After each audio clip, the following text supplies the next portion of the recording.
Chers amis, un homme, une fois, s'est rendu chez le Rav Steinman. C'était un homme qui était complètement noyé dans la faute. Il était complètement emprisonné par son Yetzer Hara.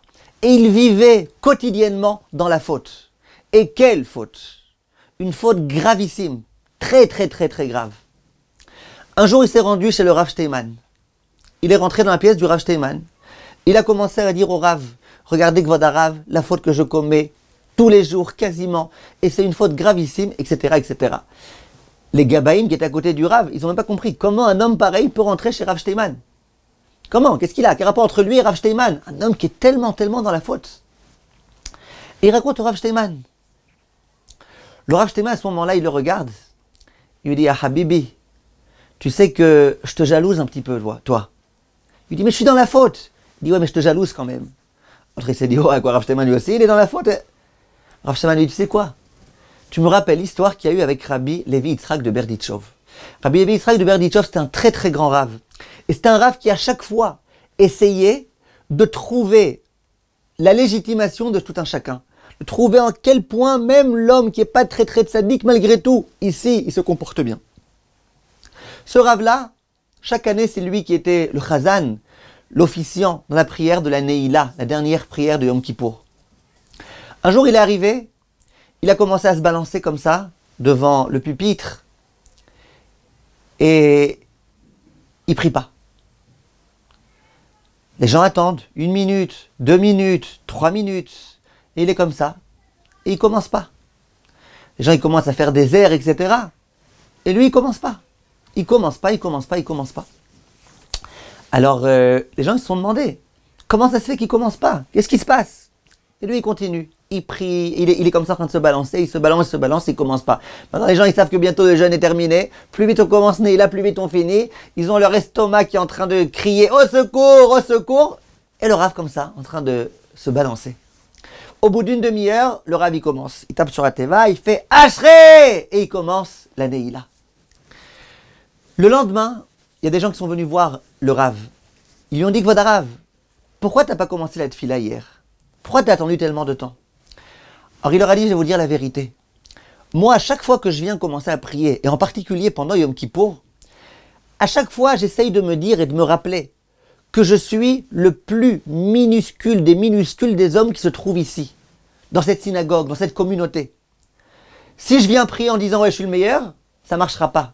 Pour que cette tefila, elle marche, il faut arriver mima amakim keraticha Hashem, avec humilité. À chaque fois, je me dis, je suis le plus petit, je suis le plus ridicule, je suis le plus. Et puis, c'est pas difficile pour moi d'y croire. Il dit, moi, aujourd'hui, j'ai vu que parmi les gens qui se trouvaient ici, il y en avait un qui était en train de manger comme ça une baguette avec des saucisses en pleine tefila de Yom Kippour. Et puis, il était comme ça, il se gênait pas, etc. Et je me suis dit, écoute, c'est pas possible. Quelqu'un qui vient à la synagogue, qui devant tout le monde mange, alors que je sais très bien qu'il a aucun problème de santé. C'est quand même pas possible. Je suis quand même pas aussi mauvais que lui. Alors je veux bien dire que je suis un petit nul, mais je suis pas aussi nul que lui quand même. Et donc j'étais comme ça en train de me balancer. Je me disais, mais je peux pas. Comment je peux prier si je sens pas que je suis le plus nul? Je pouvais pas. Donc j'ai attendu. Alors ils lui ont dit, pourquoi au bout d'une demi-heure tu as commencé? Il dit, parce qu'au bout d'une demi-heure, j'ai eu une idée fantastique. J'ai dit, si moi j'avais été à sa place, cet homme-là, un homme culotté, qui est capable le jour de Kippour à la Neila, devant tout le monde, de manger un sandwich avec des saucisses. Eh bien, si j'étais à cet état-là de spiritualité, je ne serais pas venu, moi, à la synagogue. Lui, bien qu'il est complètement dans la faute, mais il fait quand même l'effort de venir à la synagogue. Ah, il fait l'effort de venir à la synagogue. Il fait l'effort. Eh bien, il est grand. Moi, à sa place, je ne crois pas que je serais venu. À sa place, j'aurais resté en dehors, j'aurais dit je suis contre, et puis je ne serais pas rentré. Lui, il est venu. Dit le Rav Steinman, tu me rappelles cette histoire-là. Ok, tu es complètement dans la faute. Complètement. Mais si tu viens me voir malgré tout, moi, si j'avais été à ta place, tellement dans la faute, je ne crois pas que je serais venu voir un Rav. Pour lui exposer, pour lui expliquer, pour lui dire ce que je suis en train de faire. Si toi, tu viens me voir, d'abord, c'est que tu es grand. Mais c'est ensuite que ça te dérange ce que tu fais. C'est que tu regrettes ce que tu fais. Il lui dit, écoute, sache, ok, tu es dans la faute.